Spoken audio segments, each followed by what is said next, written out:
Hello bachcho, let's read the question. Assertion is saying in human the gamete contributed by male determines whether the child produced will be male or female. Reason, sex in human is a polygenic trait depending upon a cumulative effect of some genes on X chromosome and some on Y chromosome. Now in this question, the key concept is chromosomes.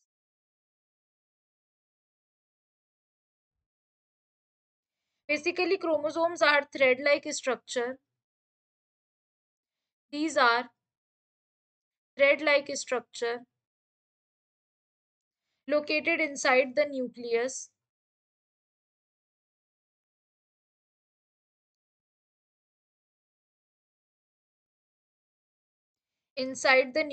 of animal and plant cell.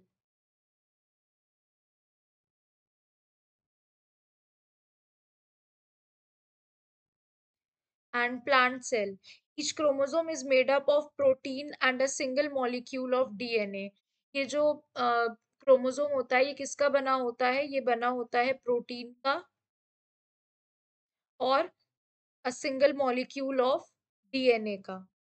Okay, now the question is saying कि पूछा गया है in male the gamete contributed by the male determines the child produced will be male or female.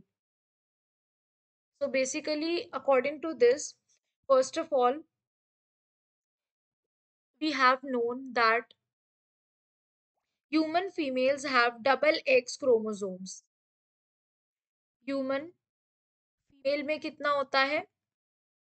XX होता है and mail में क्या होता है? एक्स वाई होता है. स्पर्म्स में कंटेन इधर एक्स और वाई. ठीक है, तो स्पर्म ही वो फैक्टर है जो sex of the child determine करेगा, क्योंकि अगर इसके फैक्टर्स अलग भी होते हैं तो इसकी तरफ से तो एक्स ही जाएगा दोनों में से, लेकिन इसकी तरफ से दो प्रोबेबिलिटी बनती है, एक्स की भी और वाई की भी. तो जो सेक्स होता है बेबी का वो कौन डिटरमाइन करेगा? It is determined by the male chromosome. तो देयरफॉर हमारा फर्स्ट स्टेटमेंट बिल्कुल करेक्ट स्टेटमेंट है. नाउ फर्स्ट हमारा बिल्कुल करेक्ट स्टेटमेंट है. Sex in humans is a polygenic trait. तो बेसिकली व्हाट हैपेंस, जो पॉलीजेनिक ट्रेट्स होते हैं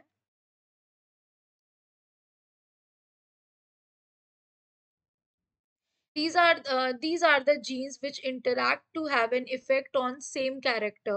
ये वो genes होते हैं जो interact करते हैं to have an effect on the same character. Same character. There is no such interaction between genes on the X and Y.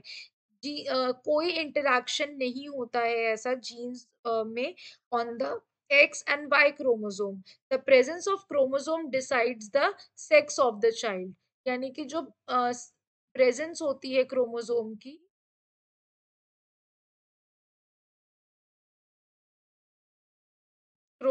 की वो डिटरमाइन करती है सेक्स ऑफ द चाइल्ड, ना कि, क्योंकि इनका आपस में, यानी पॉलीजेनिक ट्रेट्स वो होते हैं जो इंटरैक्ट करते हैं to have an effect on the same character.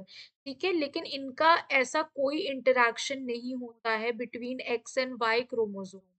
ठीक है, between the genes on X and Y chromosome. तो सेकंड स्टेटमेंट हमारा रॉन्ग स्टेटमेंट है. तो from this we have seen assertion true है बट रीजन इज false. तो C is the right answer. Therefore, option C is correct. Hope you guys understand. Thank you.